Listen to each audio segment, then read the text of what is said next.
Connoisseurs with Meyer Burnett.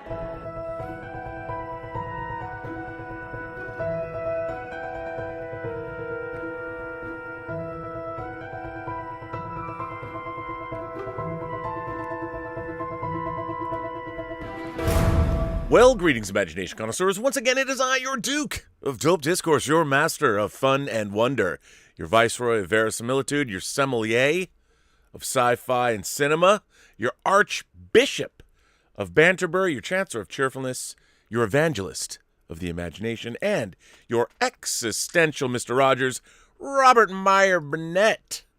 And I am robcasting at you Imagination Connoisseurs, you members of this, the Post-Geek Singularity community. This is Robservations episode number 609, and this is the show about something. As many of you know, or maybe you don't, the Sundance Film Festival has, well, it's kicked off to a roaring start. This year it's all virtual, which means you don't have to be in Park City, Utah to watch these films. There's a much wider net that is being cast. More people can see the movies. There's a lot of really interesting films this year coming from a lot of very interesting filmmakers. It's always exciting. I am a huge film festival fan. I started going to film festivals. I think the first time I went to a film festival, I was 12.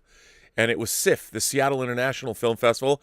And the first movie I ever saw at a film festival was The Empire Strikes Back. That's right. SIFF had a special advance showing of Empire. They showed it. It was at night, at midnight, 3, 6, and 9 a.m. And my parents would not let me go, a 12-year-old, to downtown Seattle to stand in line overnight to see The Empire Strikes Back. So I had to settle for the 9 a.m. showing, but that was okay.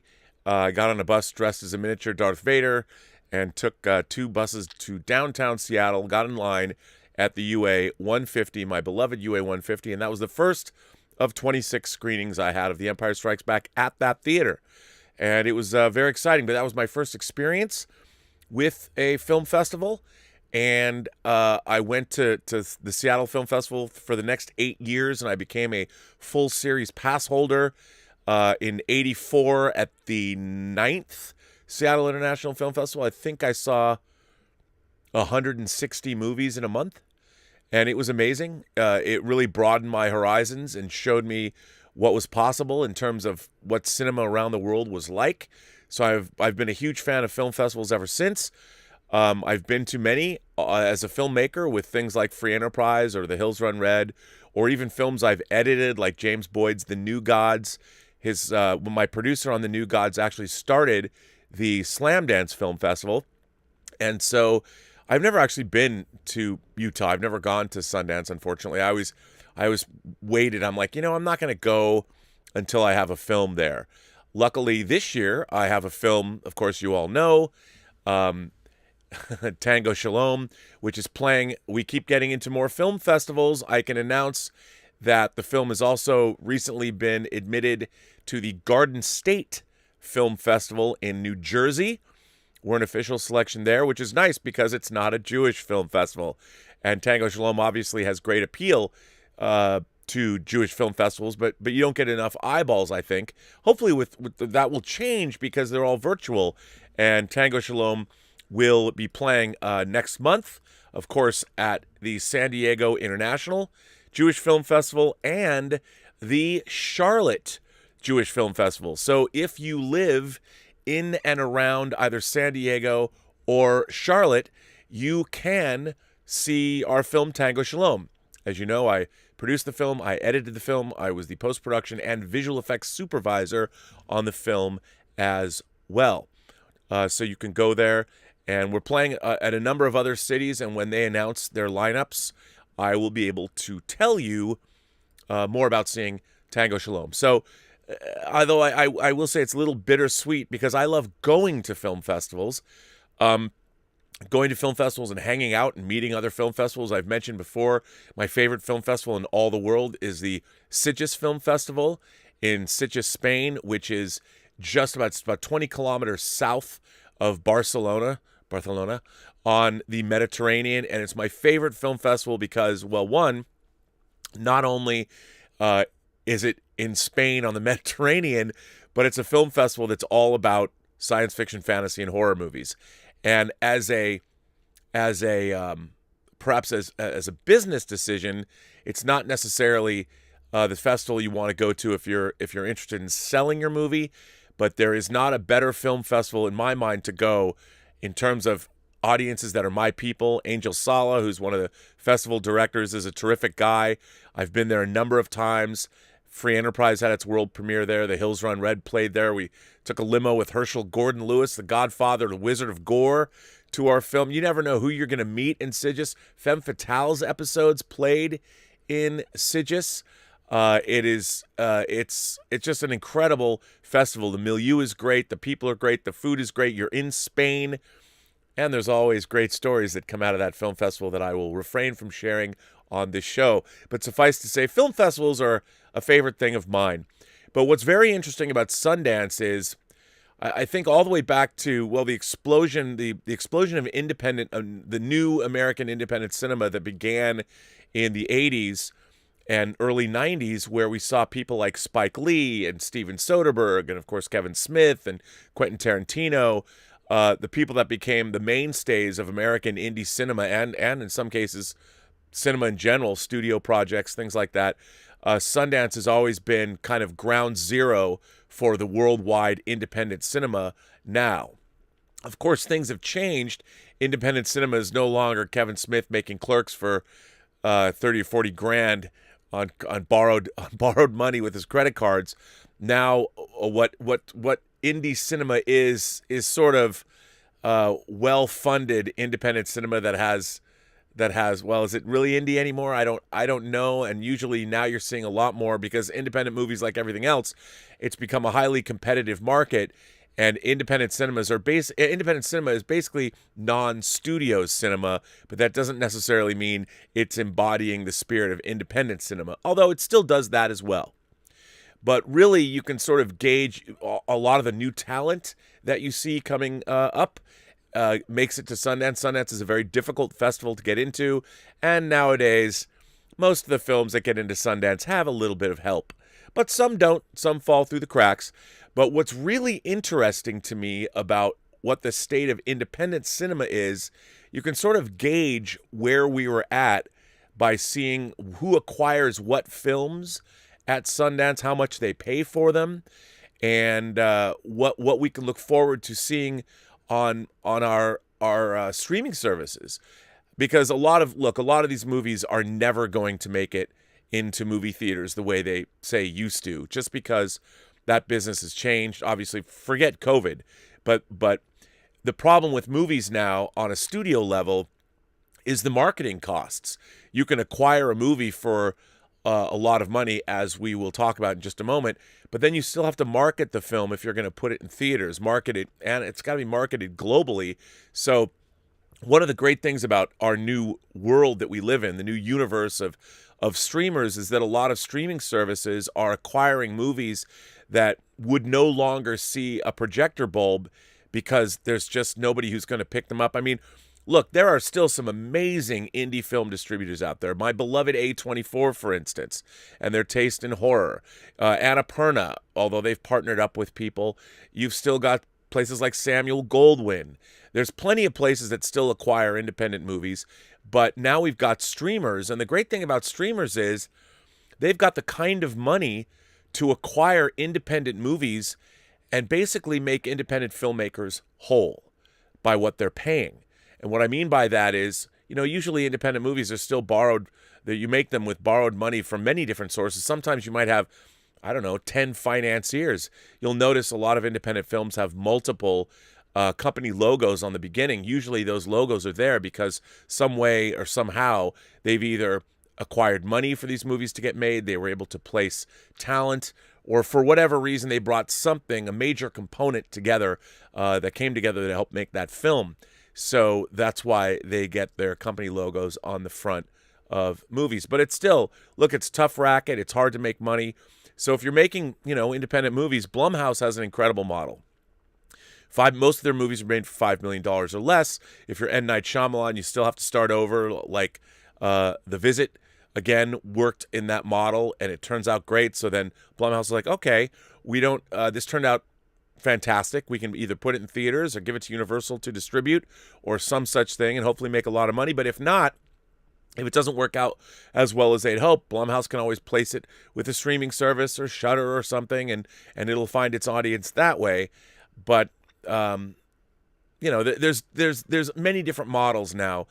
But I am excited about what streamers, meaning Netflix, Apple, Amazon, mean to independent filmmaking.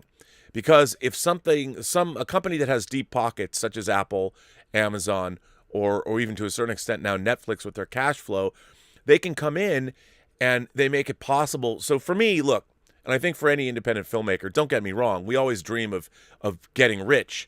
But when you're making an independent movie, usually the subject matter sort of precludes that you're not going to make a lot of money usually with independent cinema, simply because the subject matter is not going to usually appeal to somebody the way, say, an Endgame does.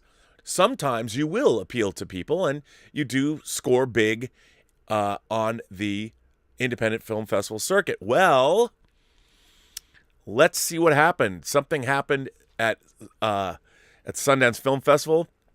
A record-setting acquisition happened. Apple lands the film Coda for a $25 million record-setting worldwide deal.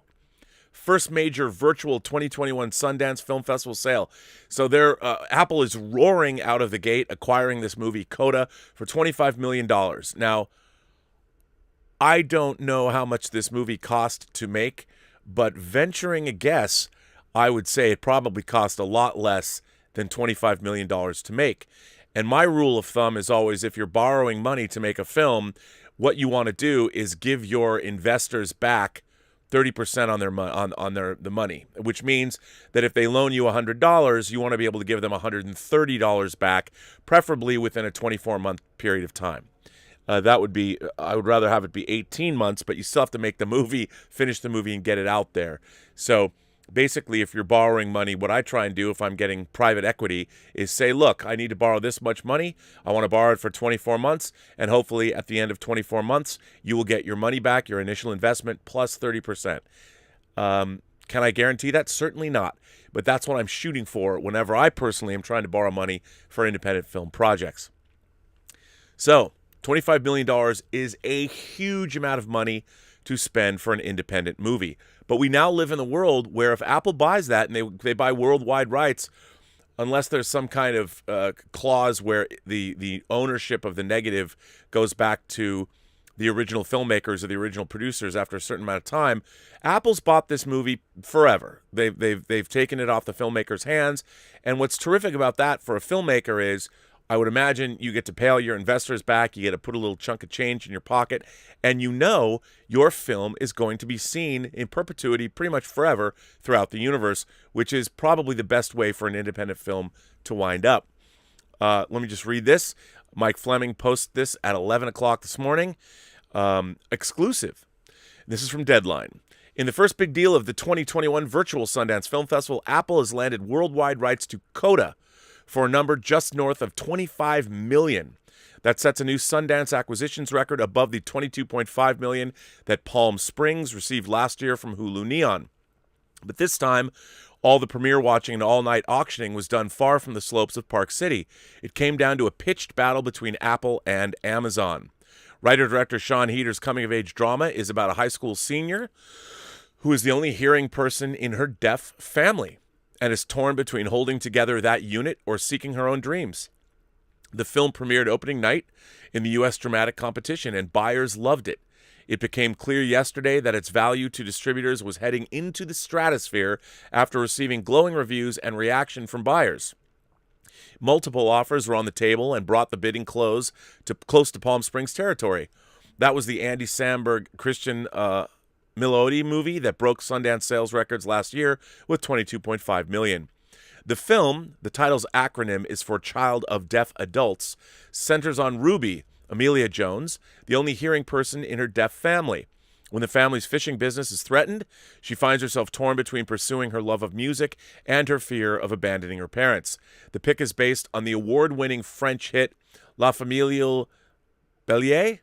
Jones is a real discovery, and the film is a bona fide crowd pleaser with heart and awards potential.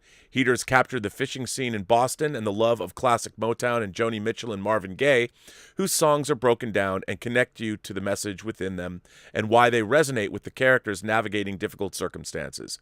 Most importantly, it creates a real way into the world of the mother, father, and son who are born deaf, and when the film transports the audience to how these deaf characters experience the world without sound and try and appreciate the bright singing talent of a cherished daughter they can't hear, the results are what they build Best Picture candidates out of.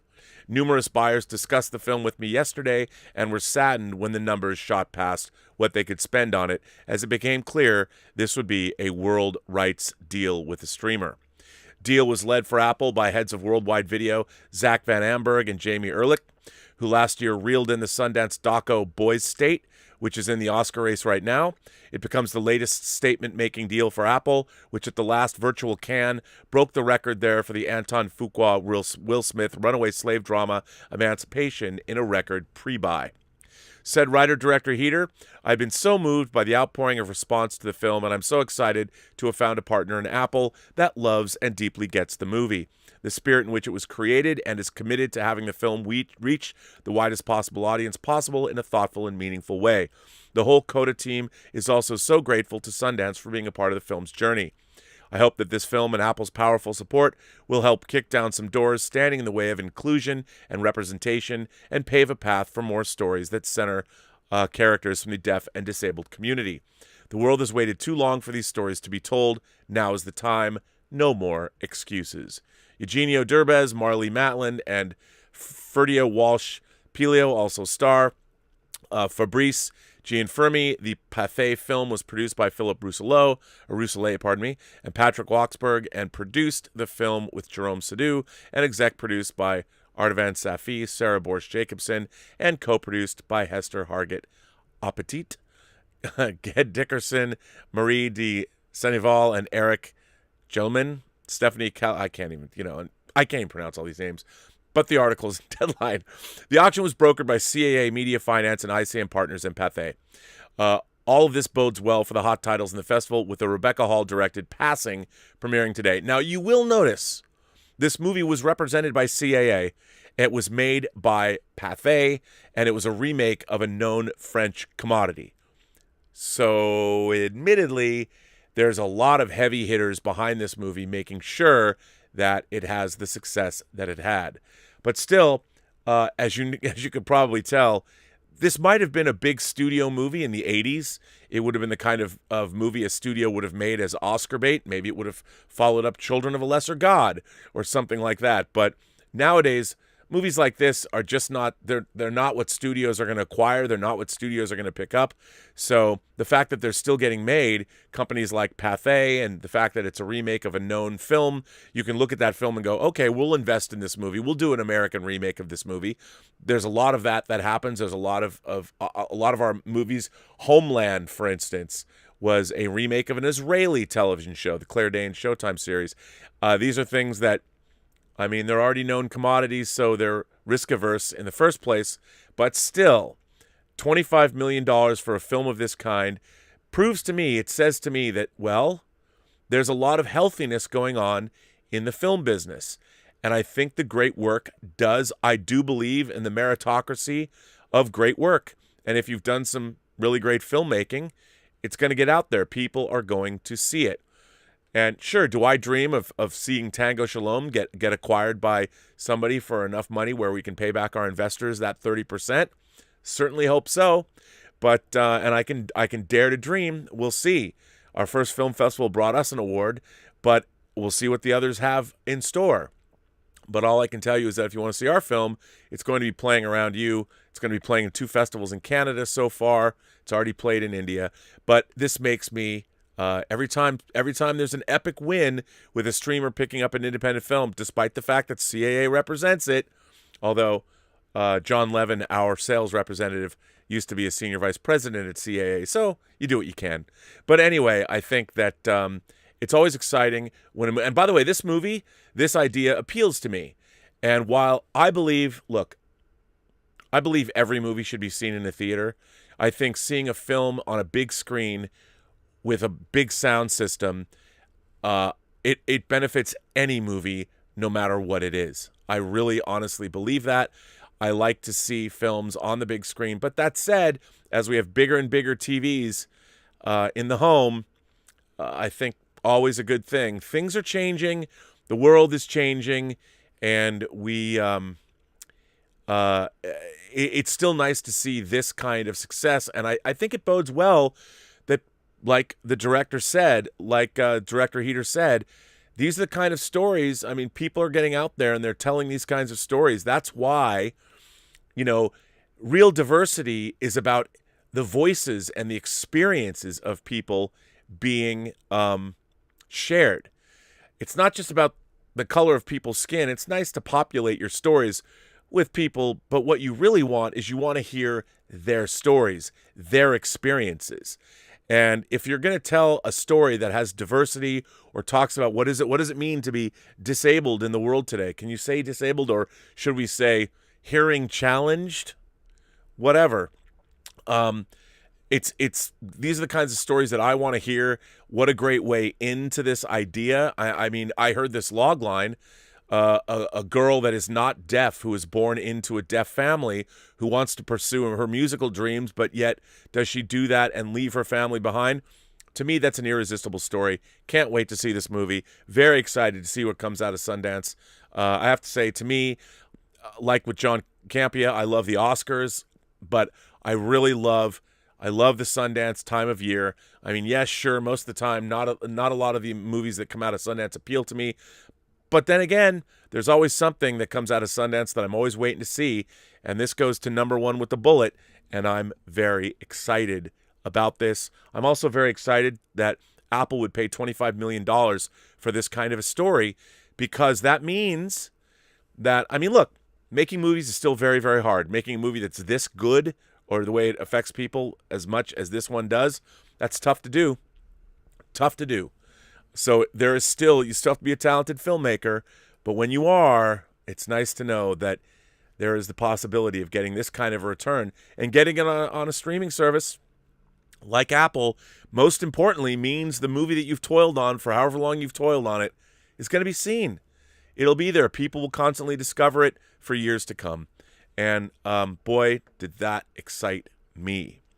So, very excited about this one. So, yeah, that's what I want to talk about. Kind of little good news for you independent film fans out there. Clearly another movie. Again, getting another great film to watch is always what we want, isn't it? Now, I've got two letters I want to begin with, and one of them, they're definitely counterpoints to one another.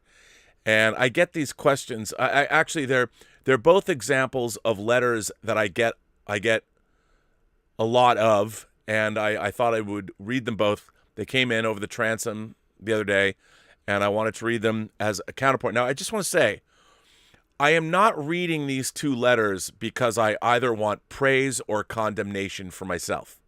I just thought they would offer some interesting insight, and I wanted to talk a little bit about the channel and what I'm actually doing here. So I'm going to start off, and I'll let you decide about this. This one comes from Scotty R37. Scotty R37. Longtime caller, first-time listener. The world is on fire, yo. I opened my window the other day and was like, nope, nope, nope, nope, nope. Luckily, when the weight of the world got me down, I started to spend some times with you and the Ace and Dieter and the whole Post-Geek singularity. You are a welcoming bunch, and I appreciate you guys being around. Also, you've driven my desire for physical media to a point where I feel justified in buying a DVD copy of Bill Murray's The Razor's Edge. I reviewed that for my high school newspaper. So I've got that going for me, which is nice. Once again, sir, thank you for the community. Cheers. That comes from Scotty R37. Well, thank you, Scotty. Appreciate that. Very much happy to hear that, and you're going to get back into physical media. And I would say, you got to get The Razor's Edge on Blu-ray, but I don't know if it's out on Blu-ray. I don't even know if the original version of that film's out on Blu-ray. I certainly don't think it's out on 4K, but definitely, yeah. So, let's see. This one comes from William Everall. William Everall writes in, Dear Rob, I love your show and you, except when you talk Star Trek Discovery. I simply don't watch. By the way, you called it on The Stand. That show lacks any of the books or miniseries' core story, with focusing on the bad guys so much who are just unlikable. Unlike the 90s miniseries where the guy made you not cringe, like in this version. Just awful, awful writing, and I feel like I don't even give a crap about the bolder community because they just kind of were. Harold, the ultimate scumbag Lloyd, who comes off just as a disgusting idiot, not someone who could be in charge of a McDonald's drive-thru. But no, this guy runs their society? I don't want to be political, but I think Donald Trump would be a better choice. But I could nerd talk with you all day, but there's a real reason for this letter. So here we go, and this may get me hated, but it's a strong belief of mine. Let me tell you a little about myself before the mob starts. I am a disabled ex-chef, manager, owner, and artist of more than 20 years. I spend my days cooking for all of my neighbors, and then doing 2 hours on the suicide hotline, and then work on my free cooking website for new and disabled people. I have a family now and can't get back to them because of COVID and the idiots here, so I'm very happy to choose to spend the rest of my days helping others. Which brings us to a point. Wouldn't we all be doing a little better if we did something for others every day? Instead, I see people sending you and John Campea money for useless questions. Half the time, John doesn't even answer you or gives a formal statement. There are far more important things in the world than spending money on which Spider-Man's dick is bigger. If people want to support you, there's Patreon, but come on, it isn't like you teach quantum physics or help solve environmental protection. You just talk geek stuff like all of us. Isn't there a better usage of your people's money? So the next time before you send that super chat, you should ask yourself, what is more important in the world? I want to thank you, William, for writing that letter in, and I think that's a really legitimate question. And a lot of YouTubers are always asked that question, like, why should we give you money? Why should we support you? Why? And I think it's a legitimate question. And I think that here's what my thoughts are on this. I have been doing what I've been doing professionally since 1989, when I first became a production assistant on Texas Chainsaw Massacre 3. Over the last 32 plus years, I've had all kinds of experiences within the entertainment business, varying degrees of success here and there. I've been up, I've been down, and now, right now, at this point, I have a film I produced and edited, which is skills that it took me a lifetime to acquire. And my skill set is such that I'm increasing my knowledge base every single day. And I would like to say, or like to think at least, of myself as I'm not just a geek that that can mouth off or pontificate about movies or TV shows. I'm not just that. I'm a working professional. I continue to work. As I pointed out, I have a movie in festivals right now. I participated in a small way in a Netflix series that is debuting in March that will be announced on February 12th. And I would like to say, for that reason alone, at least this is what I tell myself, that I have something to offer in terms of knowledge about the entertainment business. Am I correct all the time? Certainly not. Are there people that know a lot more than I do? Yes. And they're a lot more successful than I am. Well, because they've concentrated on different things. It's all about what you really want in life. But I would say this. I get letters from people every single day that a lot of them I don't read because people tell me not to read them, but about how this show is of value to them. And, you know, I would say that whether I'm doing a show for 90 minutes or 2 hours or 3 hours or 4 hours, I believe that this show that I'm doing has value to other people. I wouldn't do it otherwise. If I thought that I was just talking to a blank wall or I had nothing to share with people that was of any value, I wouldn't do this show. And I wouldn't, here's the thing, I think that I have knowledge. Like if you were going to go see your favorite author speak, if you were going to pay for a lecture series, like I went and saw William Shatner's one-man show. Now, why do I pay money to go see a ballet, or why do I go pay money to see a play or a one-man show or anything? Because that amount of time, whether it's an hour and a half, 2 hours, why do I pay to see a concert for whatever reason? That time has value to me. When somebody is providing a service that I particularly enjoy, it has value. If it's one of my favorite musicians, I will pay hundreds of dollars. And that money represents there's an investment of time that I had to make that money to go have to buy those concert tickets. Also, personally, I live in an environment where we have a family here. There are girls with certain needs here. Elizabeth's daughters. Elizabeth is going back to school. She wants to be able to provide for her family by bettering her own situation.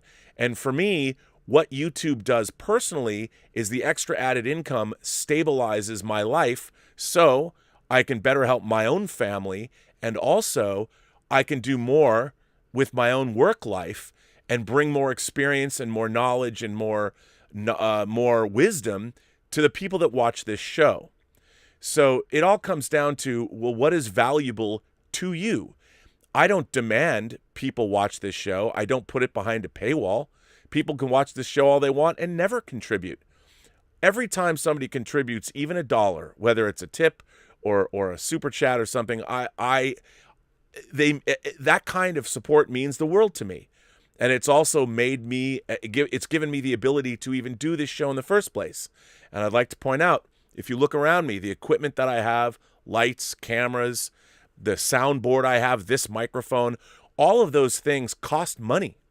There is a substantial dollar investment that I or any of your other favorite YouTubers have made, and not only the internet we pay, the faster speeds. This is work.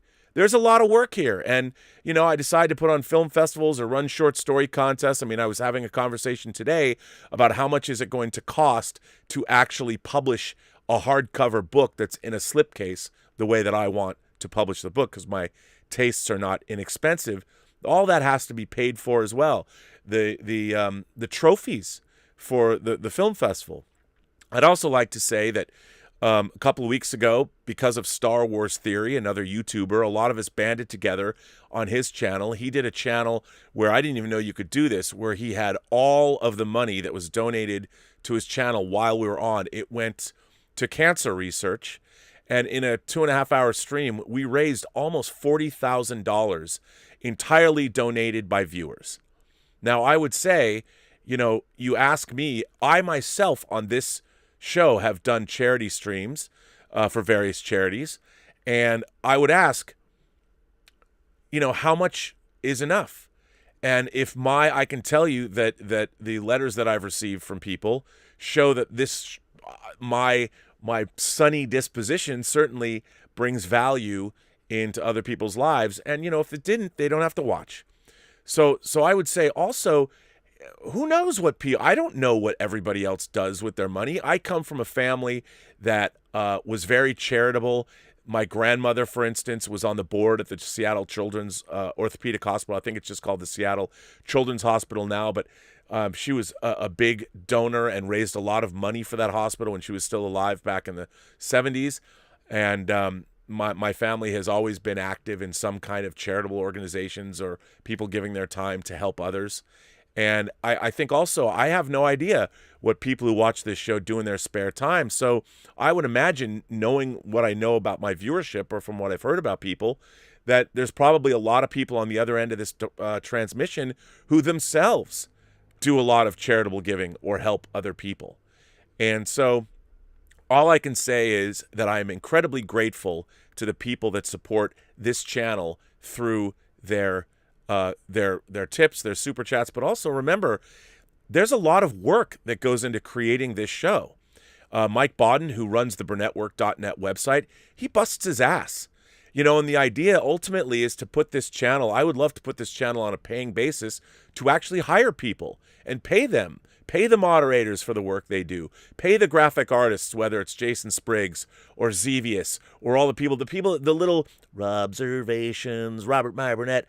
A viewer sent that to me out of the blue, and I put that on the front of the show. And, I didn't ask anybody to make that, but in my mind, to me, that's as valuable as anything else anybody can give me. Somebody took time out of their day to produce basically, I'd call it a jingle, call it a header, but a piece of music for this show. And they did that of their own accord.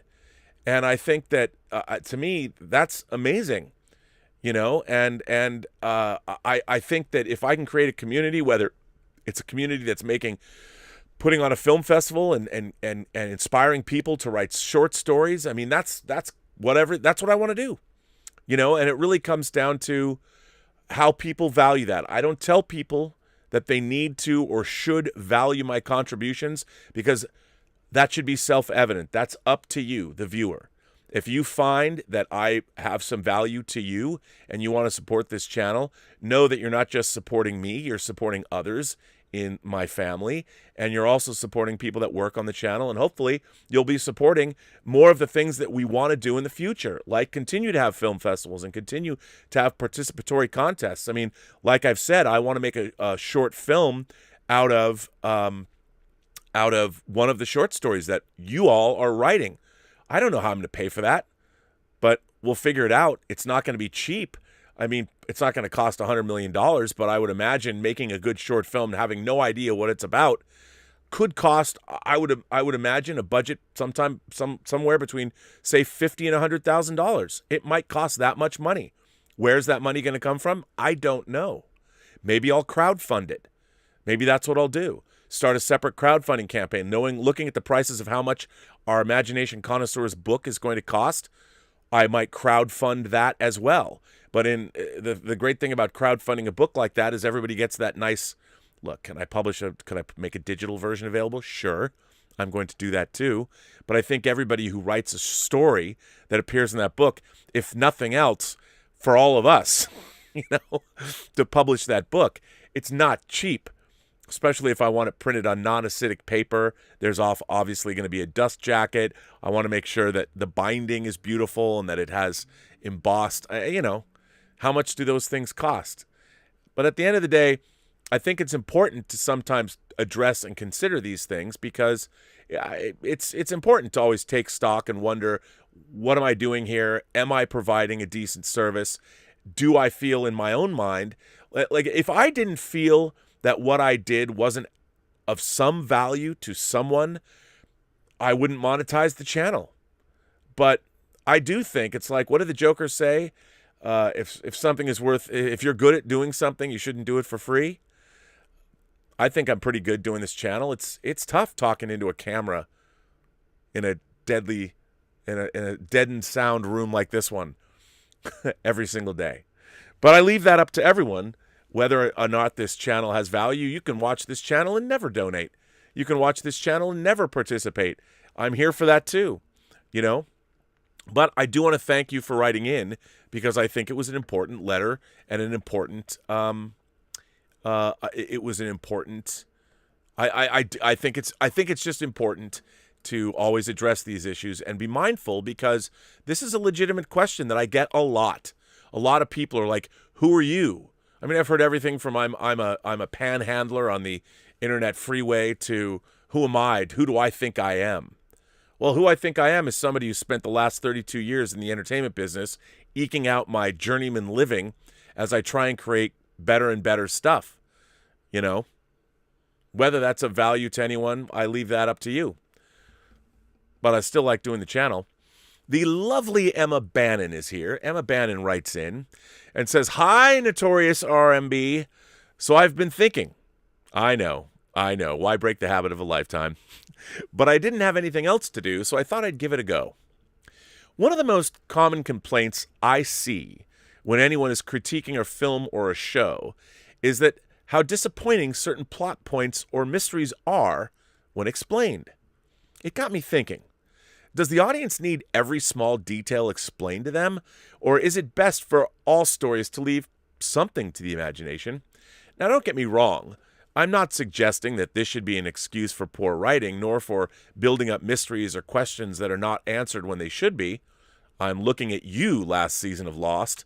But it does strike me that we don't always need to be spoon-fed every single detail. In many ways, some things are better left unsaid or unexplained, much like how I'm able to consume 6 strawberry cheesecake daiquiris and still be able to stand upright. Let me give you some examples. Alien. That fun little family film about how a lonely life form visits the crew of the Nostromo, meets interesting new friends, and eats them. But seriously, the thing that really struck me in this movie was how the titular, no, Rob, not that kind of tit, character was a force of nature. There was no reasoning with it, no open dialogue to be had. It was literally a case of kill or be killed. The Nostromo crew didn't even know of its origins. Sure, it was found in egg form on a deserted alien ship, but even that asked more questions than it answered. Where was it going? What was the purpose of this cargo, if indeed it was that? And what happened to the ship's crew? These questions had aficionados of the movie talking about it and coming up with theories for many years. And then, 38 years later, we got an explanation of sorts with Covenant. They were made by an android who was pissed at his creators from a form of a biological weapon. It was all so pedestrian. Gone was the mystery in its place, and in its place was what I thought to be I could be entirely wrong, a very mundane soap opera-ish explanation. The alien didn't need this. Part of what makes something fearful or terrifying is our inability to understand it. And once we understand, we fear less. Once we know that this is merely something manufactured by a robot, a lot of its power is lost. There are other examples, such as the explanation for the special friendship between Picard and Guinan in Time Zero. Again, the reasoning behind this friendship, and let's not forget that Guinan herself said in Best of Both Worlds that they were beyond friends, beyond family. The event where Picard stays to tend to an injured Guinan is touching, sure, but enough to begin that depth of a relationship? Well, it could well have been for many others, but I couldn't help but think, is that it? And then there's midichlorians. An attempt by Lucas to offer a scientific, concrete explanation for something ethereal or spiritual that just fell flat. Much like me after 7 strawberry cheesecake daiquiris. Bad George. Bad George. Now, of course, this is subjective to a certain degree. What is one man's Deep Space Nine is another man's Discovery. I also think planning has a lot to do with how well things are explained. If you look at the amazing WandaVision's unfolding plot, you can bet that Mr. Feige and the others had the it all plotted out carefully before the series was filmed. Whereas with Discovery, sorry for mentioning that again, I'm almost certain that when they introduced the idea of the burn, this terrible cataclysm that almost destroyed the Federation, maybe they should have called it the Kurtzman, their plan wasn't that it was a traumatized Kelpian.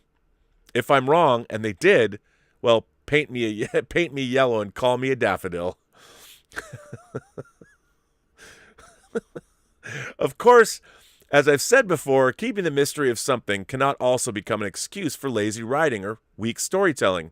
Yes, Lost, I'm looking at you again. Doctor Who and other shows have a long history of supposedly killing off a character only for them to make surprise returns with little or no explanation. That to me is as disappointing as resolving something poorly. They're both disappointments. Well, that's all I have to say for the moment, Rob, apart from telling you about that time I had 8 strawberry cheesecake daiquiris. Well, no, perhaps that should remain a mystery, too. Live long and prosper, Rob, and all the other PGS. Better to be kind than not to be. That from the lovely Emma Bannon. Well, Emma, you've quickly become one of my favorite people, and that is a great letter, and I want to thank you for writing in. Look, one of the things I think Alien is a near perfect movie. I think that everything that has followed in the wake of Alien has made it a less perfect movie. Because I've always been fascinated. There are things about our lives here as sentient beings on the planet Earth that are unknowable. The great beyond, the hereafter, our consciousness. Why do we have it? And I think in a way, it's better to not know those things. And I think Alien has probably never been a more perfectly titled movie ever. The whole point is that we're not going to know, hence the title Alien. Truly alien. And like you pointed out in your letter, the questions that that movie poses. Where is this derelict ship from? Why did it crash? Where are all those alien eggs? Where were they going? They must have known they were on that ship. They must have known how lethal their contents was. You just don't know. And I think that was all part of the it wasn't just a monster showed up from somewhere. The monster was actually being taken somewhere by other people that were more advanced than, in fact, we were. And there's all of these questions. And those questions, then on top of that, you find out that this malevolent force that, let's face it, it's just an animal or an insect, whatever you want to call it.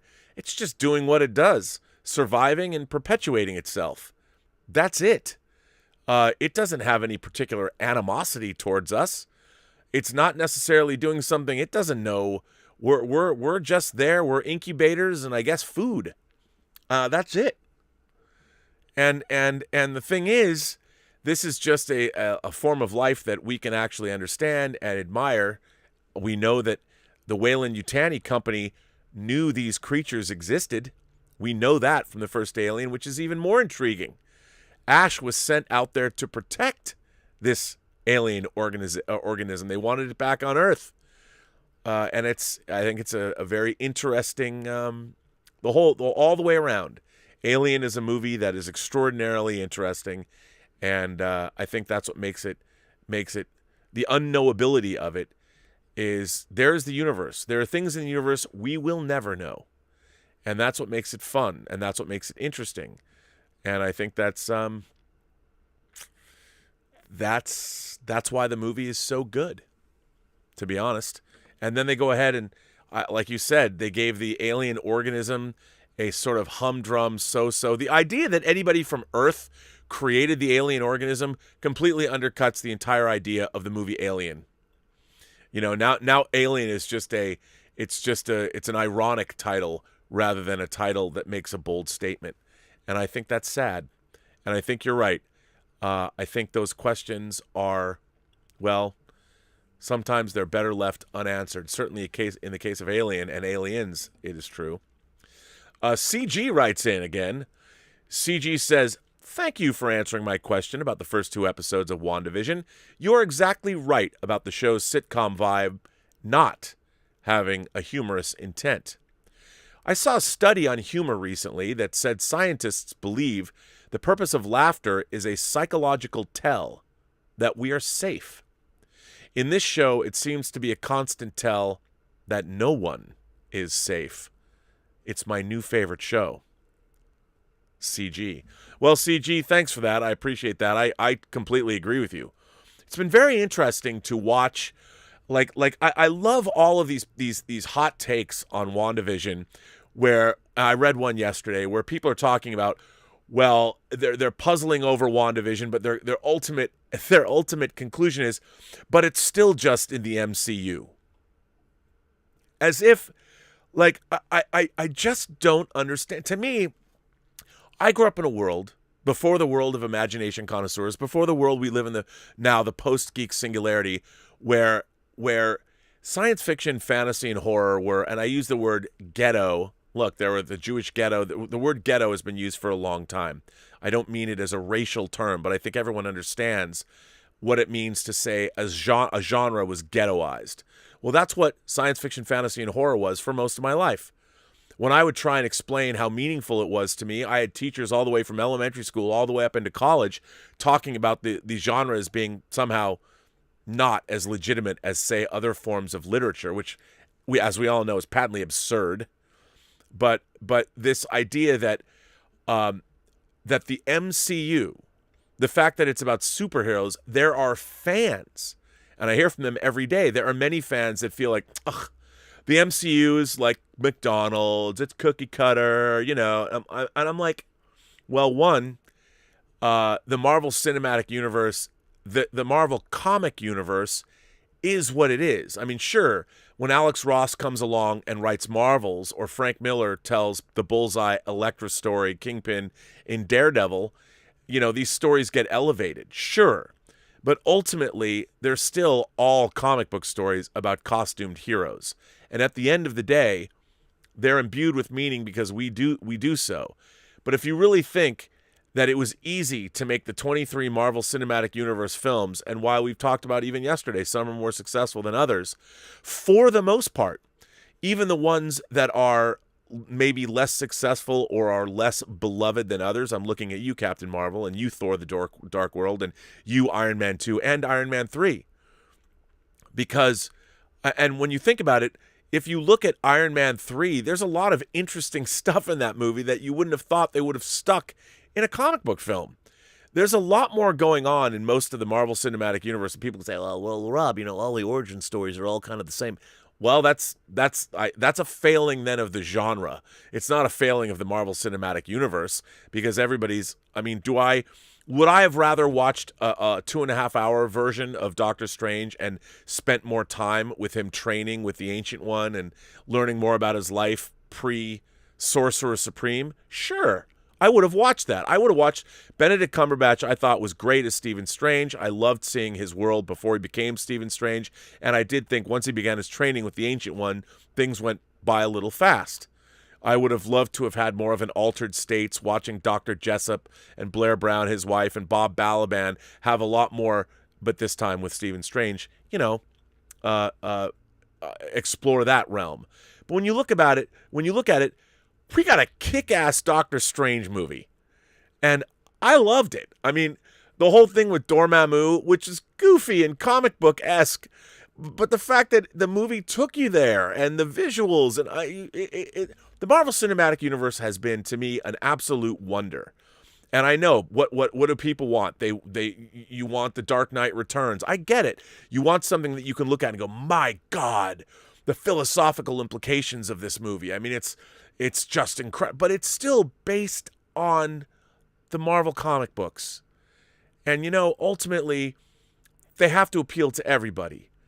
I think one of the big problems, I was having another conversation with Mike Bodden about this today, is that, I read Justice League of America comics when I was a kid, and I loved the Justice League. And now, as a lifelong comic book reader, I expect, as a middle-aged man with one foot in the grave, that a Justice League movie should appeal to me now, the same way that Justice League comics appealed to me when I was 8. And I think look, what I want great characters and well-told stories. But I, as an astute viewer, I make allowances. I'm like, okay, I get it. I'm watching a Justice League movie.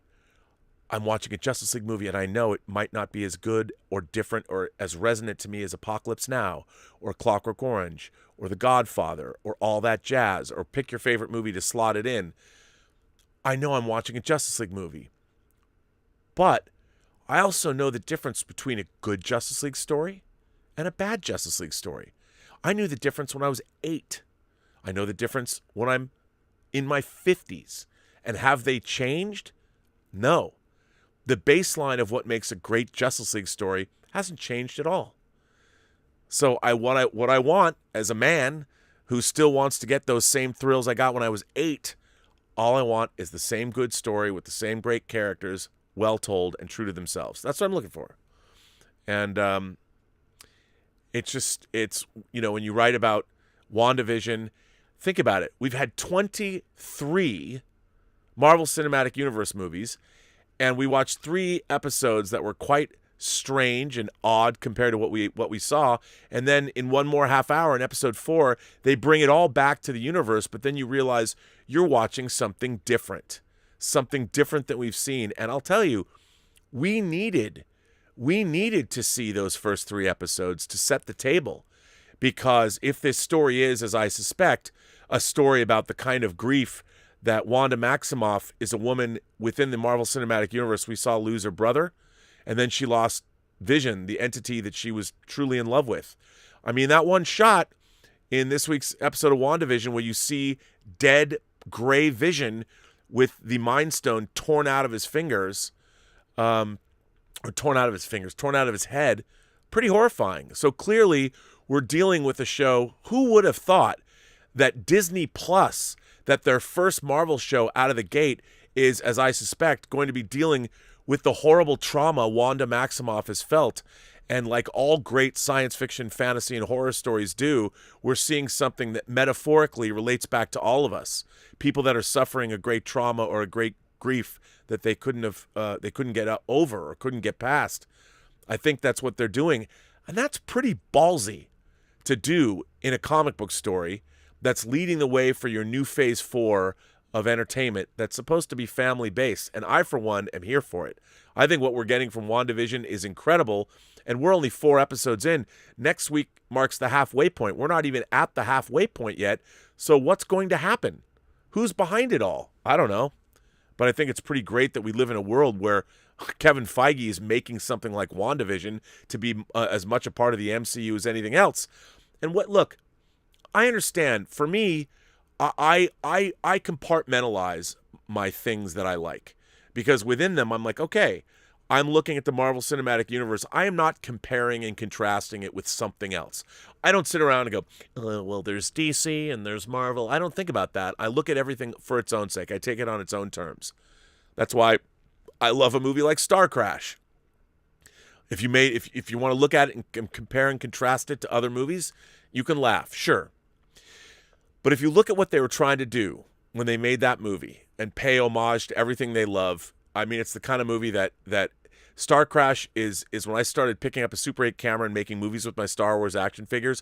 What I dreamed of was at the time making a movie not like Star Wars, but like Star Crash, if that makes any sense. So, anyway, CG, good letter.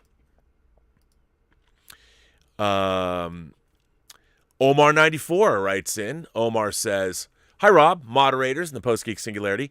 Since WandaVision has been out, we still have no new MCU movies coming out for some time. And this got me thinking about the whole evolution of superhero movies, starting with 2000's X-Men. 2000's X-Men became a success, leading to other superhero movies like 2000's Spider-Man, eventually leading up to the MCU.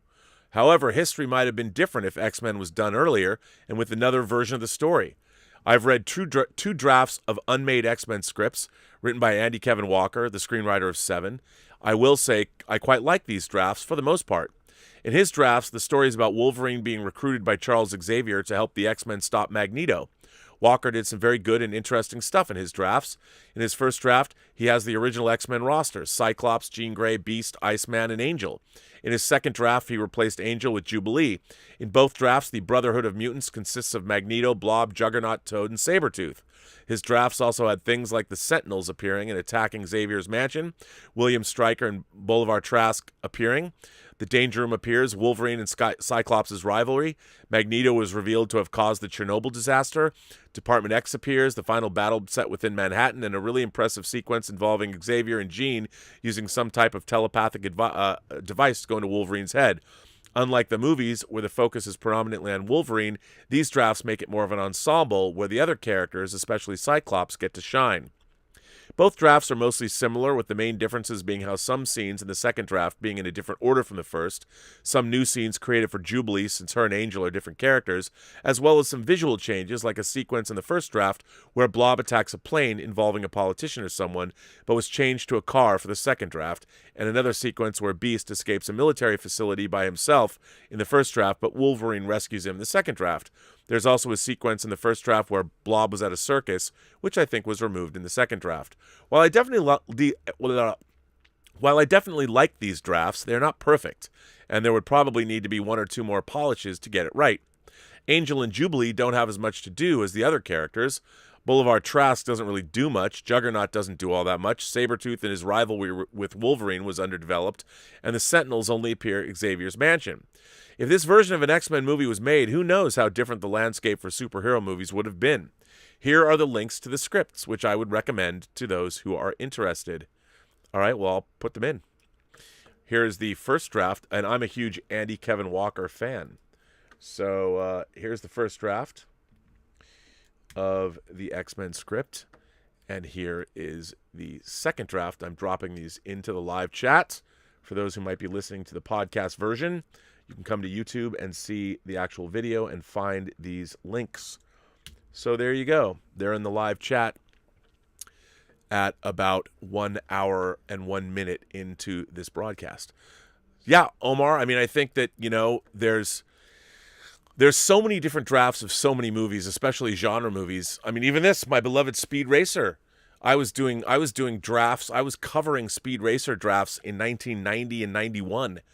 And the movie didn't get made by the Wachowskis for another 15 years. And when they were when the drafts I was reading of Speed Racer were more like Days of Thunder, because Days of Thunder had come out and it did reasonably well. And I was like, this isn't at all what I would think or how I would think of a Speed Racer script. It didn't have much Speed Racer in it, whereas the Wachowskis really nailed it. This next letter comes from Steven. Not strange. Hey, Rob, this is an article about streaming services. I've been a Netflix subscriber for over 8 years now, and I absolutely do adore it. I think the reason Netflix drops a full season at once to watch is mostly because they have so much content coming out every week. They don't want anything to get lost in the shuffle. I'm surprised how much I enjoy Cobra Kai since I didn't grow up watching the Karate Kid movies. I also like Hulu, but no one really talks about their series unless it's Pen 15. People get Prime for free shipping on their Amazon orders rather than their original series. I also don't like their layout because not all their free Amazon Prime programs are in the same spot. No one really talks about Prime originals except for The Boys, which I think was a smart decision to release Season 2 weekly. Most of Apple TV subscribers got it for free for a year with an Apple purchase, and that is the only way I would have gotten the service. Apple is the only service really pushing their original content since they barely have any library content except for the Peanuts and Fraggle Rock. I saw that ABC or CBS All Access have a student discount, which is something that other streaming services should consider, mostly Disney Plus because some of their subscribers are college-age students. I don't have HBO Max, and I do like your idea of renaming it Warner Gold. It sounds more prestigious. As an Xfinity subscriber, I get Peacock for free. I really like the service, and they have a lot of good programs on it. I have no idea what they should change the name to. They're really the only service pushing the library content since they don't have a lot of original programs. I think it'd be cool for a Jurassic Park series or a Sun Kang's Han series to be on the service. Man, they should totally do a Han series, man. I am all for that. I am so there. I don't understand their tier system. You can try it for free, buy it if you have $5 for the whole library and $10 if you want no ads, which I think is an odd strategy. But we're in the dawn of the streaming wars, and it'll be interesting to see one last the longest. Which one will last the longest? Also, Almost Famous is a modern classic. Stay cool. Well, that's a good letter, Stephen. Almost Famous is, in fact, a modern classic. The untitled version or the bootleg version of Almost Famous, the extended version, is by far my favorite version of the show. I love it, love it, love it so very much. And absolutely. So, indeed, I agree with you. Now, let me jump in and see what you guys are saying.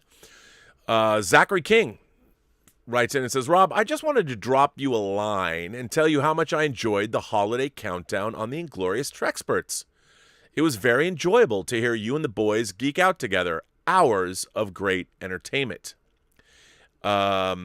Well, Zachary, I thank you for that. For those of you who might not know, I am a frequent guest on the Inglorious Trexperts podcast. That's Mark A. Altman's and Darren Doctorman's Star Trek podcast, which is a terrific Star Trek podcast if you're a Star Trek fan.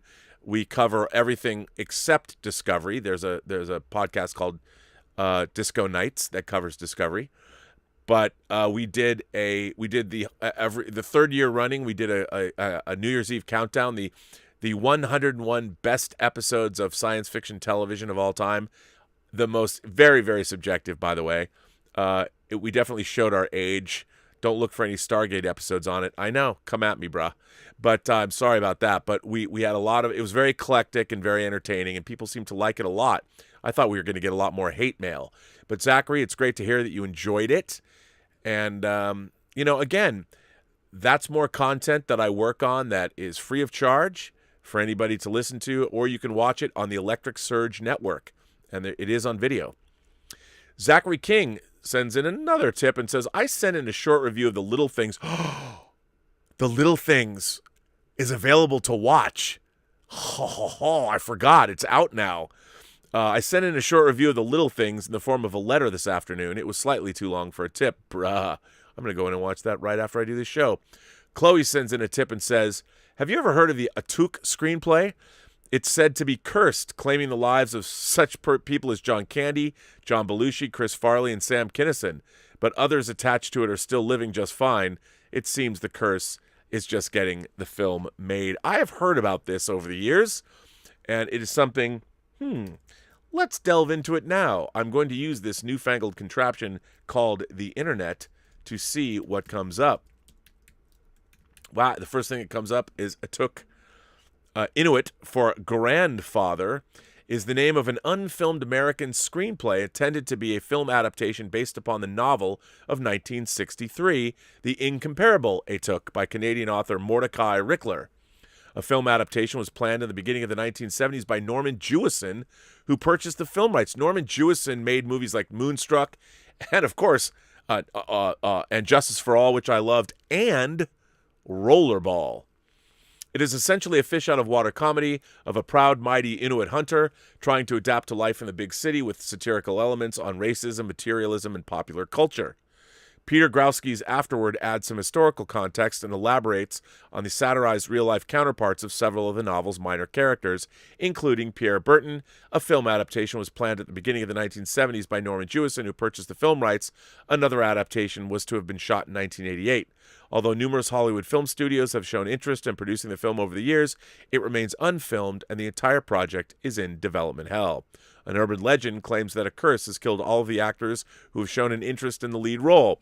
These include John Belushi, Sam Kinison, John Candy, and Chris Farley, and even others who were planning to be in the film or associates of the late leads who had read the script in their presence, such as Michael O'Donoghue and Phil Hartman. That's interesting. Well, there you go. I'd heard about it, but I didn't know much other than the fact there was a curse. So there you go. Richard says, great show last night, man. You mean our Unforgiven show? You forgot to show the tip screen, though. It's true. On Robservations, I don't know why. I forgot to switch over, so I apologize for that. I'm glad you like the shows, though. Stubble McShave said, do you know how far in advance a TV series is dubbed into foreign languages before release? Well, it depends. Like with Netflix now, from what I understand, at least I've looked over their delivery requirements. Netflix does all of that before they drop their shows. So when you can watch them, like, I have to say, I don't like watching dubbed shows, but I did watch Alice in Borderland and the Japanese show, which I quite enjoyed. I think it's beautifully directed. And as a matter of fact, I wrote to my recent friend in the industry, that guy, man, finger on the pulse, that dude. But I said, you got to check out Alice in Borderland and check out the director of that show, and you should get him involved in something. And of course, my friend already did. And the thing that they're involved with is something, one of my favorite things. I'm not going to say what it is, but it was just something I was like, really? How cool are you to be making this? But, man, yeah. Anyway, so, it takes a while. But I think with Netflix, it has to be done beforehand. Sister Harrow sends in a super chat. Sister Harrow, thank you very much. That's great. Thank you I appreciate that. It's like Syzygy, but it's Ziggy. I think it's Ziggy. Ziggy sends in a super chat and says, this supports entertaining content. Well, thank you very much. I appreciate that. Sister Harrow sent in a super chat. Thank you again, Sister Harrow. I very much appreciate that. Olaf Van S. and Seth Tillman subscribe to this channel. Well, thank you, gentlemen. Olaf Van S. That's such a great movie. That sounds like I don't know, a head of state. Today, Olaf Van Ness agreed to address the Hague. I don't know. It just I love people's names. In addition to loving action figures that come with chairs, I do love people's names. I think people's names, and not just their real names. I mean, the names they also pick to be like Sister Harrow. Sister Harrow is a great name. Now, I don't know if that is a real name or she could be a real sister somewhere, like in a convent, maybe like in Black Narcissus, or she could be someone's sister, and maybe Harrow comes from harrowing. I don't know, but I just love, that's a cool name. Actually, Ziggy's a good name too. Jaimin D. Jaimin D is a great name too. Jaimin D's here. Jaimin D says, regarding William's letter, while we all appreciate what he does, in my opinion, it's also wrong to assume just because we don't boast about it publicly, we're not giving back to society in our own time when we can. I agree with that. I'm sure there are cops, firefighters, doctors, veterans, people from all walks of life who are here but don't feel the need to say it out loud and just do what they think is right. You know what? I think you're right about that, and I have to say that one of the things that William's letter made me think of, but by the way, I think William's letter is definitely worth considering. I mean, he's not necessarily wrong, but you know, it's a choice. It's a choice to do what you do. Now, a lot of people don't know because I don't talk about it as much as I used to, but when I first started this channel, I work with my friend, Dr. Michael Schertz, and Mike Schertz is an 18 Delta. He's a former Green Beret medic who is now an MD, an emergency doctor. He's an emergency physician. He's an MD in Portland. And he was teaching a class. He has a company called Crisis Medicine. And he taught a class all around the world to first responders called Crisis Medicine, Tactical Casualty Care. And he came to me a couple years back and he said, listen, my wife doesn't want me traipsing around the world, going to like Syria to train first responders to deal with bullet wounds. And basically what his class does, it's a lecture series, like a master class, but he's teaching and showing skill sets on how can you provide pre-hospital care in active violent events, active shooter events, explosions, building collapses, floods, whatever, wherever you have an active event where you can provide pre-hospital care. That means before any paramedics or ambulances or anybody who can really help, any healthcare providers can reach people. This class provides the knowledge where you, if you take the class, can offer assistance. Now, this class, there's 3 different versions. You can take the 1-day class, the 3-day class, and the 5-day class, which is really for first responders. But we spent 8 days shooting it, and then I spent a year editing it all together. And I'm very, very proud of all the things that I've done in my career. I directed it. I produced it with them. I shot it. I was the DP. I was also the production designer for this lecture series. And I'm incredibly proud of what I did. Now, to me, that is something where I used my abilities as a filmmaker to create something that will help people, that will resonate for a long time to come. Well, the other day, this came out on January 9th. This is amazing to me, and I'll put this in the live chat, but Deputy receives Lifesaver Award 1 month after online training and credits Crisis Medicine. Deputy Meg Just was recently recognized by the OSSA with a life-saving award for her heroic actions to help a young gunshot victim. When Deputy Just responded to a call regarding gunfire, she didn't know there was a victim until she heard the 911 operator giving care instructions to bystanders. She arrived near simultaneously with 4 other officers. As they provided security, she began assessing the casualty. Deputy Just pressed ineffective bystanders out of the way, laid the casualty down, and began rendering aid. Deputy Just had just completed the Crisis Medicine Tactical Casualty Care class only a month prior. Quote, she says, I felt totally confident. If I hadn't taken the class, I would have not have known what to do. She immediately recognized the bubbling gunshot wound on the casualty's chest as a sucking chest wound from the video she had seen in the class.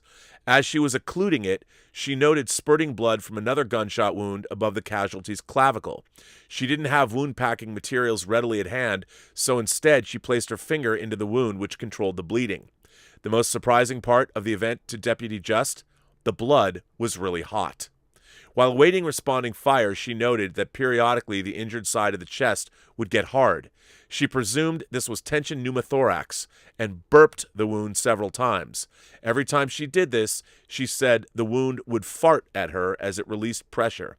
The casualty has clavicular wound packed by a responding fire paramedic, developed tension pneumothorax during EMS transport to the trauma center, and was successfully needle decompressed. I took the online class and it totally prepared me.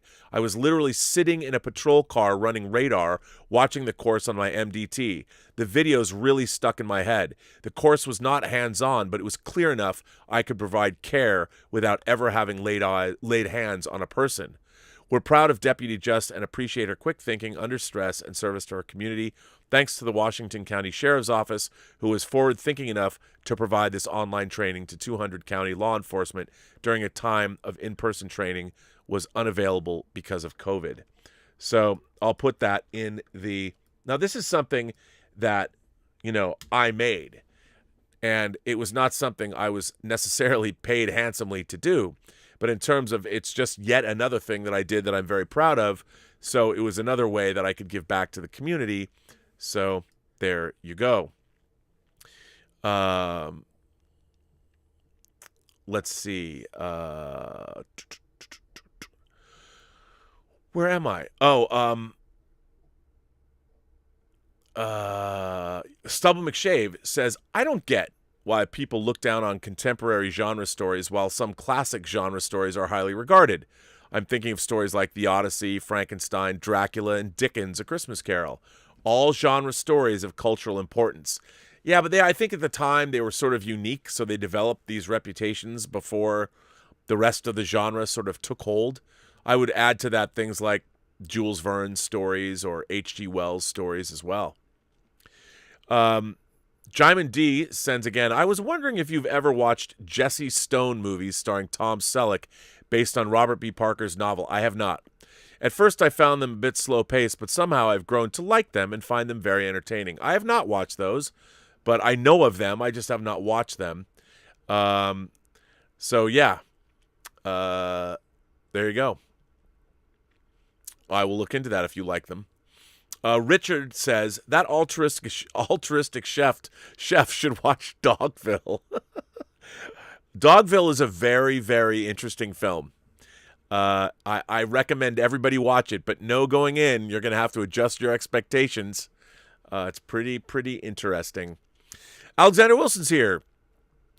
Does Blade get any love for helping to start the comic book movie era? Wesley Snipes tried to talk a Paramount executive in the early 90s to make a Black Panther movie, but the executive thought he was talking about the Black Panther Party.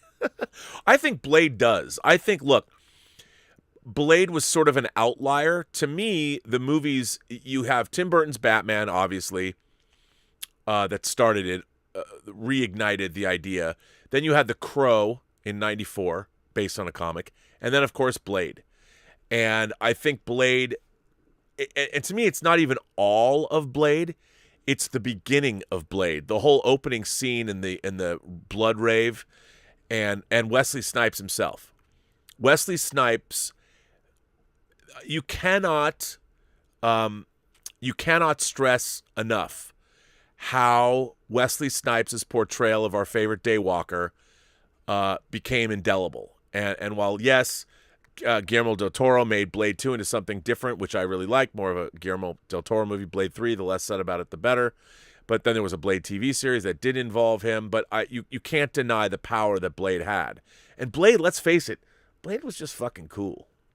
It was just a cool movie. The portrayal of urban vampires and their captains of industry and very, very dangerous. I loved it. So, yeah, I think you're absolutely right. But I don't think, it didn't kick off an era. I think it really took X-Men and Spider-Man and Raimi's Spider-Man to do that. But I definitely think it certainly shined the light on the possibilities.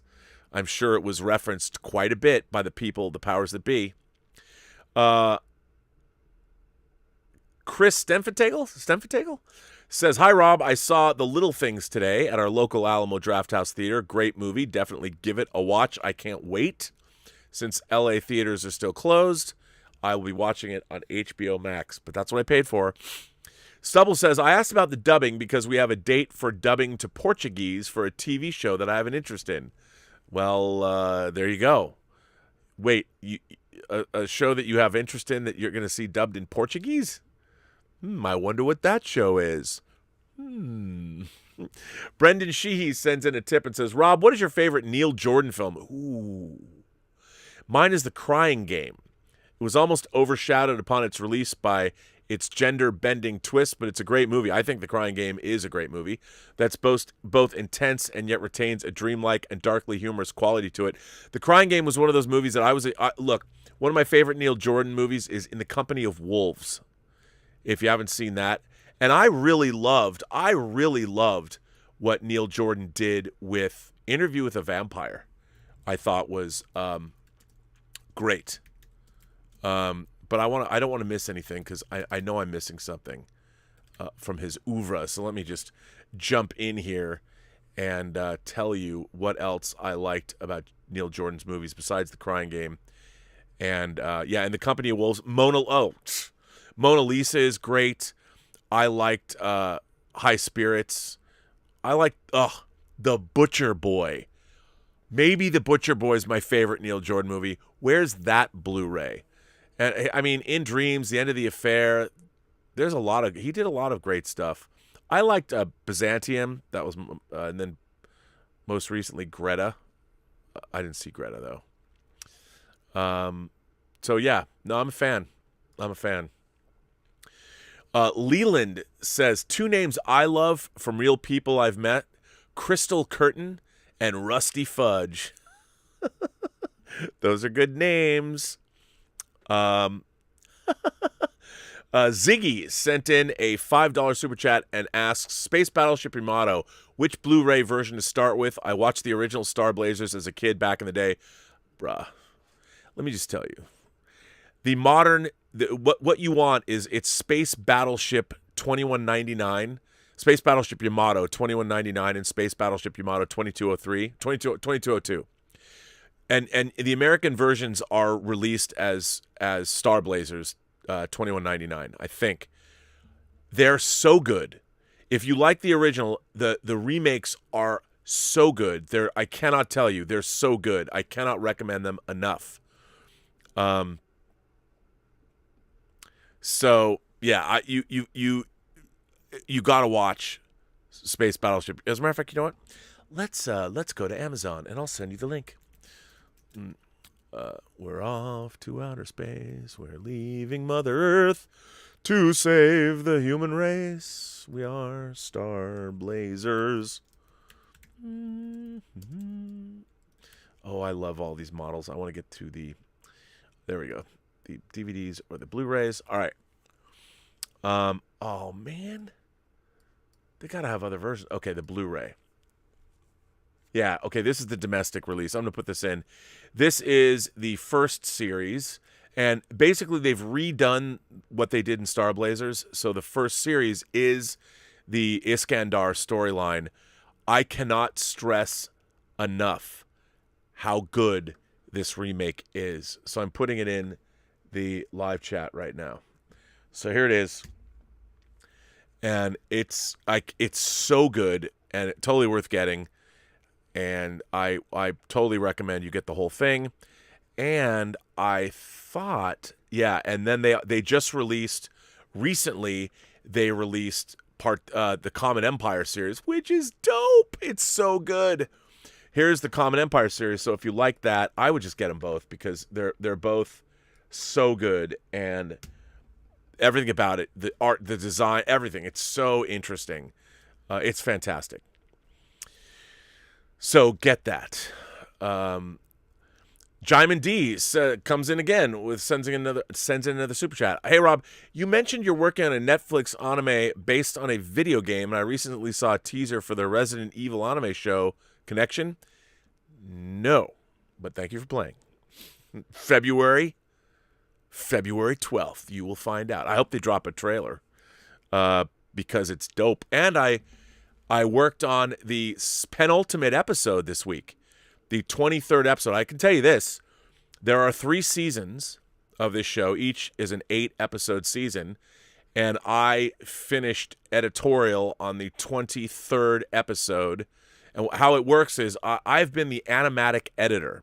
So what they do is you create an animatic, which is basically the show, and we get it down to how it's going to be animated. So I work with the showrunner, Ashley Miller, and Zach, and the director, Eugene, and I do the final refinements on the animatics. And when we finish those animatics, they are sent to the animation house in a foreign country, in Korea, to be finished animated. So when I let them go, like 6 months later, they come back and I get to see the finished animation. So my official title on the show is animatic editor, and I've never done it before, and it has been amazing. And I think the show is amazing. And I wish I could say who the guest cast is, but I will say this: I'm telling you, as Imagination Connoisseurs, if you are fans of certain genres, horror, you're going to love a lot of the guest cast. I couldn't believe some of the people that voice this show. And it's so much fun. And when you're a showrunner like Ashley Miller, you can just I think I would like to have these people voice. And he can go do that. And that's amazing. Alexander Wilson says, I remember the crisis training course. Wasn't your sister there when you interviewed the gentleman, or you interviewed her at the same place? Yes. Can you put the link in the chat for the training course? Oh, I will. I'll do that right now. I'll put their whole website. It's not cheap, though. Although I think if you write to Crisis Medicine and you say that I'm here because Robservations, Robert Meyer Burnett, told me to come here, maybe they'll give you a discount. Oh, you know what I forgot to do? I forgot to put the second.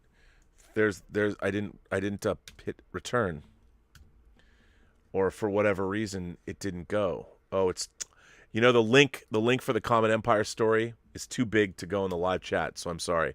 Here's the Crisis Medicine series, and write to Crisis Medicine if you're interested. Take a look at it. You can get a D-Man says animatronic editor. No, animatic, not animatronic. Animatic editor. Did I say animatronic? That'd be kind of cool. The Richard says, I rewatched Enterprise the other night, specifically the episode Future Tense. I really disliked this show 20 years ago. It was emblematic of a franchise that was not only tired, but deeply unambitious.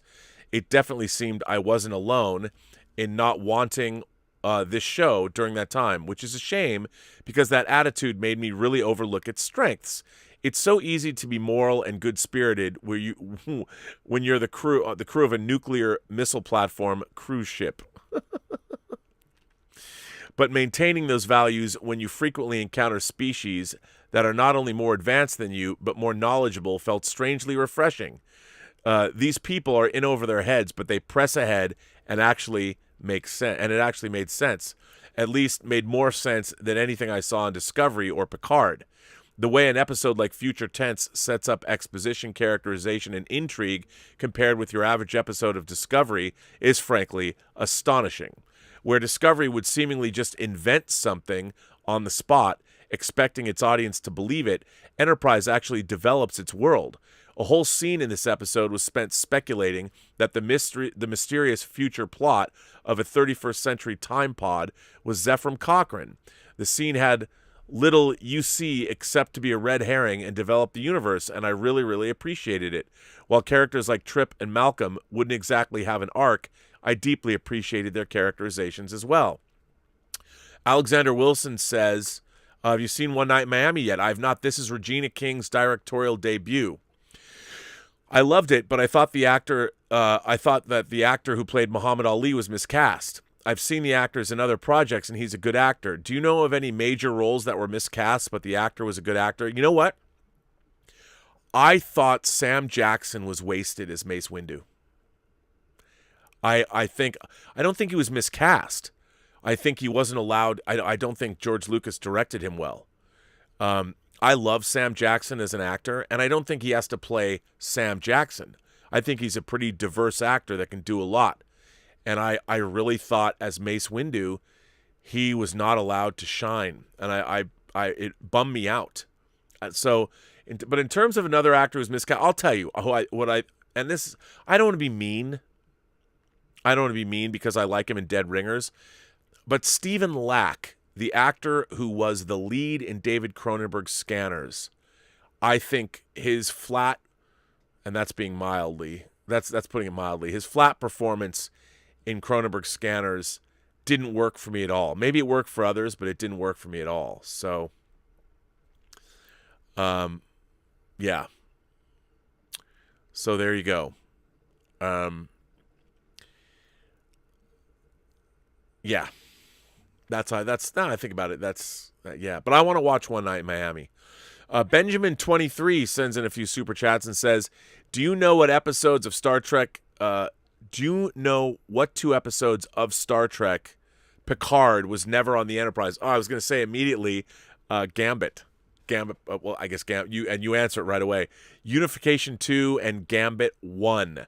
I would have thought he would have been on the bridge at the end of Unification 2, but I knew Gambit.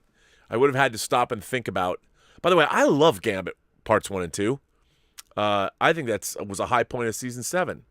I thought that was great. Thank you for that.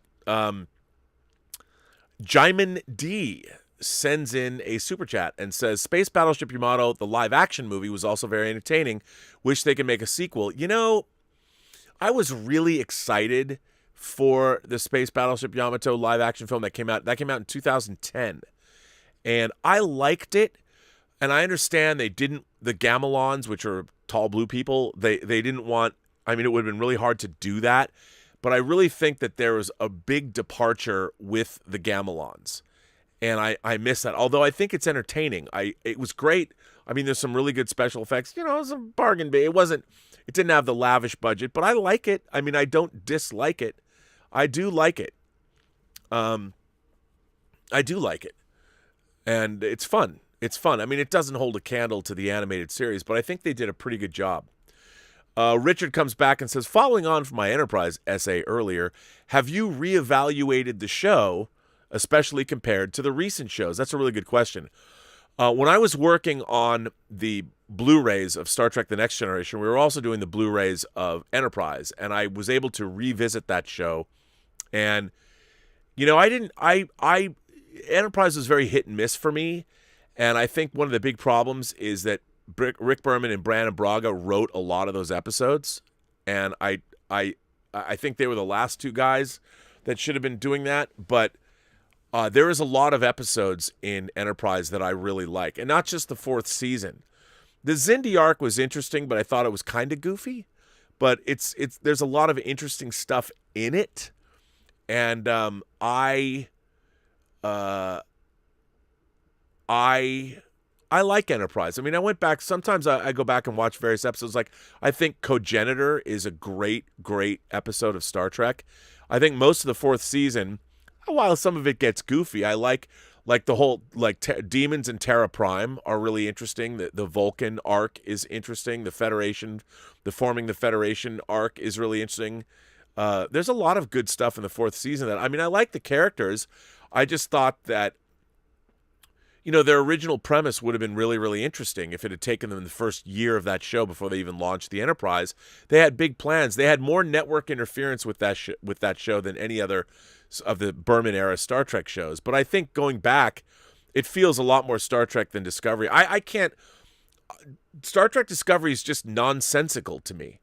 The people that are writing that show do not know how to write science fiction.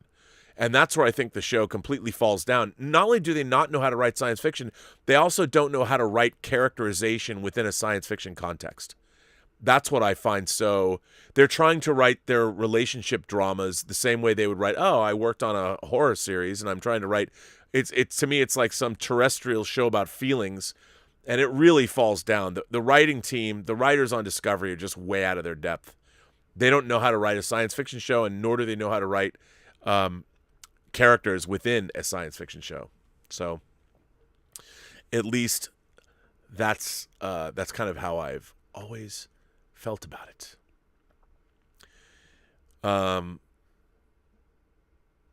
So yeah.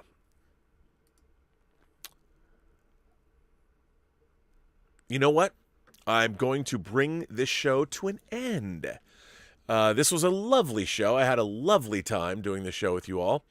But I'm going to bring this episode of Robservations to a close. Robservations episode number 609. I will be back, of course, tomorrow. Oh, wait. Yeah, there's no Super Bowl. There's no games tomorrow. So I will be back tomorrow. I look forward to seeing you all here again. I want to thank my moderating staff, beginning with Mike Bodden and the Richard, and everybody who's here today, Justin Toner, Joshua Levesque. I don't know who else is here. Justin's here. Maybe only Justin's here. The Richard is here. So thank you guys for moderating the show. So this was great. I want to thank everybody for supporting the channel through chips. Bum, bum, ba-dum, bum, ba-na-na-na-na-na. You know what I mean. Tips and super chats.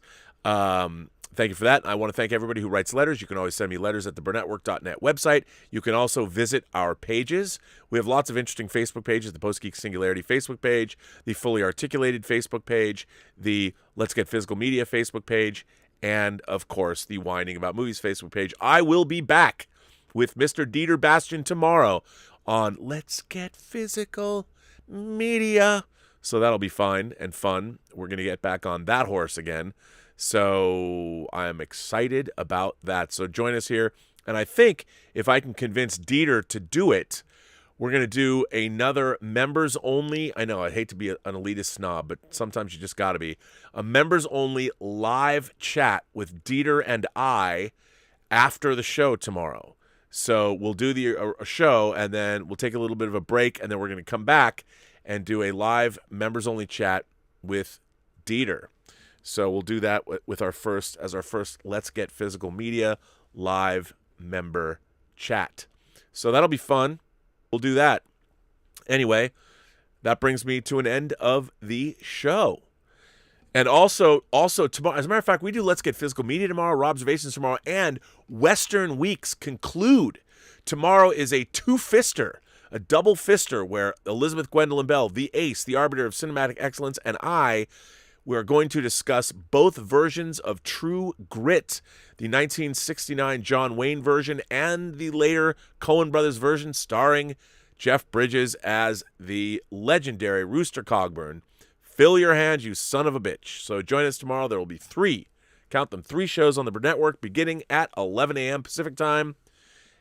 And moving on to Robservations, moving on to Whining About Movies. So that should be fun. Wow, 3 shows tomorrow. That's a lot of talking.